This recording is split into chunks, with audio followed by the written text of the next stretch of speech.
Summary of Let the Great World Spin by Colum McCann. Let the Great World Spin is a polyphonic book, which means it is written from many different points of view and follows a large cast of characters. The book doesn't try to tell a story in a straight line, but it is partly based on Philippe Petit's tightrope walk between the Twin Towers on August 7, 1974. However, not all of the stories directly relate to this event.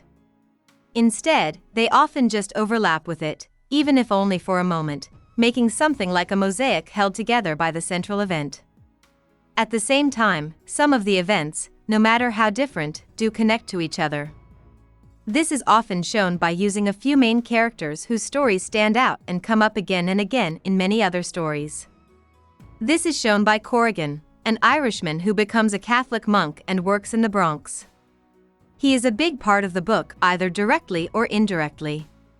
Most of the stories are about his life working with and making friends with prostitutes in the Bronx or his death in a car accident. The balancing walk holds together the other stories, the ones that have nothing to do with Corrigan. In this way, Let the Great World Spin is a highly thematic book with many different people and stories that don't have to be the same in terms of time or place. As the book's opening says, this is one of the most beautiful things about being human. All the lives we could live, all the people we will never know, never will be, they are everywhere. The world is like that, said Alexander Hemon in the Lazarus Project. The Corrigan brothers, Kieran and John Andrew, are from Dublin, Ireland. Kieran tells the story of how they grew up, including his brothers, whom everyone just calls Corrigan, early interest in religion. The two boys were raised by a single mother, and they share a room. Every night until morning, Kieran hears his younger brother say prayers. The prayers are passionate and often made up on the spot, and it's clear that Corrigan has built a deep and unique relationship with religion, even though it's based on Catholicism. Before long, Corrigan starts helping Dublin's drunks and poor people who are in need. He gives away his own blankets and starts going to dirty bars to get drunk, even though he is only 12 years old. After a while, and especially after his mother catches him drinking and makes him promise to stop, it becomes clear that Corrigan drinks for a very specific and unique reason. He isn't so much interested in getting drunk as he is in the idea that by drinking, he can feel the pain of other alcoholics and take on their problems. He sits in the pub and listens to drunks and people who have been thrown into poverty tell long, sad stories. Even though he's slowly stopping drinking with them, he keeps going to the neighborhood bars because he thinks it's spiritually helpful.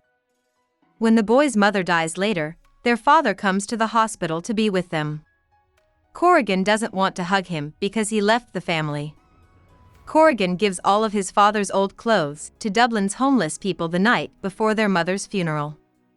After selling the house, Corrigan starts to learn about Saint Francis of Assisi, an Italian monk and speaker from the 1300s. As he gets older, he gets more and more interested in religion. When he turns 19, Corrigan goes to religious school at Emo College, where he studies theology with all his heart. Before he finishes, though, he goes to Brussels and joins a group of monks called the Order. He makes a promise to live a life of modesty, poverty, and obedience. This takes him to the Bronx in New York City, where he is sent to live as a kind of missionary by the Order. Not long after, Kieran also chooses to leave Northern Ireland and move to the US. As the conflict moves south, there is more violence in Dublin. He moves into Corrigan's tiny apartment in the Bronx, which is in the middle of a government housing project where prostitutes, drug use, and violence seem to happen all the time. He finds that Corrigan is close with a number of whores, especially a woman named Tilly and her daughter Yoselin, who is also a mother but is only 16. Women keep coming in and out of his flat to use the bathroom between clients. To Kieran's dismay, Corrigan doesn't lock the door, so the women can get in and out easily. This has made him unpopular with the pimps in the area, who often beat him up or threaten him. During the day, Corrigan runs a van full of old people to and from their nursing home. This gives them a chance to get out and do something fun. He does this and meets Adelita, a nurse at the home. To his horror, he falls in love with her. They start a tentative but close friendship, even though Corrigan is having trouble keeping his promises to God and his vows to be celibate. One day, while the prostitutes are working under the freeway, the cops set up a big sting where they round up all the women and take them to jail. Tilly and Jocelyn are being held longer than usual because each of them has a warrant out for theft. Corrigan is furious, so he drives his van downtown to the courthouse to help them. Jocelyn is eventually let out of jail, but on the way home, she and Corrigan are hit from behind on FDR, which is a highway that goes to the Bronx. Jocelyn dies when she is thrown through the window. Corrigan is taken to the hospital, where he dies soon after, with Adelita and Kieran by his side. At this point, Let the Great World Spin changes its focus to a group of women who get together often as a support group. All of them have lost kids in the Vietnam War, and they are all grieving. Claire, a rich woman who lives on the Upper East Side, invites them to their first party in her fancy apartment. She is worried about how the other people in the group will react to her wealth. After all, one of the previous meetings was at the apartment of a woman named Gloria in the Bronx, in the same public housing project where Corrigan lives. But as they move into Claire's apartment, the women talk about the signs of her wealth because Marcia is in the middle of telling a story about seeing the tightrope walker.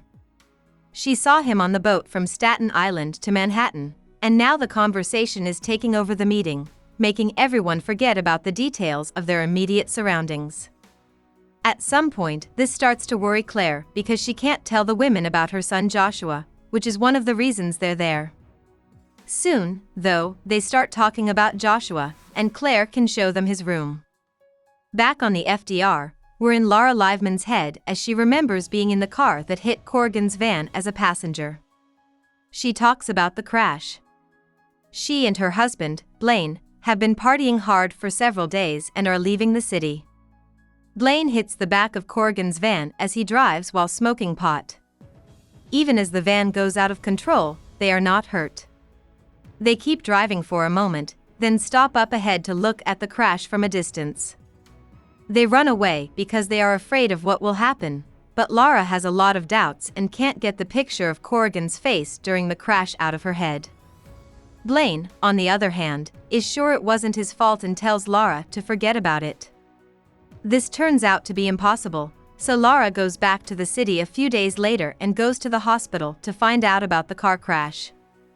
A hospital worker gives her Corrigan's things, including his license, because she looks like a cousin. She then goes to his apartment in the Bronx and says she's come from the hospital to give Corrigan's things back. She meets Kieran just before he leaves to go to Jocelyn's funeral. She goes with him, and Kieran later learns that Laura was in the car that killed his brother. They both feel confused and sad, so they go to a bar together. Tilly is worried about her grandkids, who have been left without a parent since Jocelyn's death. Tilly got 8 months in prison because she took full responsibility for the robbery she and Jocelyn did together. This got Jocelyn out of jail but put Tilly on the path to her death. She needs to know who is taking care of her grandkids because she wants them to come see her. In self-defense, she hurts another prisoner very badly, which adds 18 months to her punishment. She stops eating, gets more and more sad, and chooses to hang herself from a pipe in one of the bathrooms.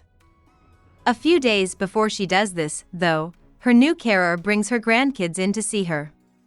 Tilly has a hazy idea that the guardian is from the Bronx. Tilly is happy for a short time, but when the visiting session ends suddenly, she feels even worse than before. She says goodbye to the world and decides to leave it for good after thinking about all the bad things that have happened to her. Let the Great World Once More Spin goes back to the tragic day of August 7, 1974, when Corrigan and Jocelyn died and Philippe Petit walked a tightrope between the Twin Towers. This time, we get to see things from the point of view of Claire's husband, Judge Soderbergh, as he gives Tilly her sentence and then hears Petit's case right after. This ties together several stories, linking Claire's story to Tilly's and, by extension, Corrigan's and Jocelyn's. It also brings these people's lives closer to Philippe Petit. Aside from these main events, the book is full of smaller scenes where Petit's walk or his planning for it quickly takes the spotlight. McCann also jumps back and forth between different backstories and often goes over the same event twice to show it from a different angle. In the last part of the book, for example, Corrigan's girlfriend Adelita talks about the morning after Corrigan stayed the night at her house for the first time. In another chapter in this section, we learn about Gloria's childhood in the South and what brought her to New York City. We also go back to Claire's apartment, this time from Gloria's point of view, to see the tense moments when Claire begs Gloria to stay with her after the other women leave, offering to pay her and making an unfortunate racial implication in the process. In the end, Claire goes with Gloria to the Bronx just as Tilly's grandkids, Yaselin's children, are being taken away by social services. In a moment of clarity, Gloria says that she will adopt the two little girls. In the last part of the book, Jaslyn, one of the two little girls Gloria adopted, is now an adult and is in New York. Gloria has died, and Jaslyn is at Claire's grave, who became Gloria's best friend for life. She keeps a picture of Petit high above the ground. She looks at it often, removing it from the tissue paper that it is wrapped in and thinking about the fact that such a beautiful act happened on the same day that her mother died. About the author. Colum McCann was born in Dublin, Ireland, in 1965. His father was an editor for a newspaper. McCann himself started working as a writer when he was 17 years old, and he quickly got his own newspaper piece. He went from Ireland to the United States when he was 21. He wanted to write a book there. After his first attempt to do this didn't work, he chose to ride his bike across the country to get his emotions going again. Soon after, he moved to Texas, where he worked as an outdoor leader for at-risk kids on trips into the woods. He went on to get degrees in English and history from the University of Texas at Austin. McCann went to New York in the early 1990s. He now lives there with his wife and 3 children. He has written 6 books and 3 collections of short stories.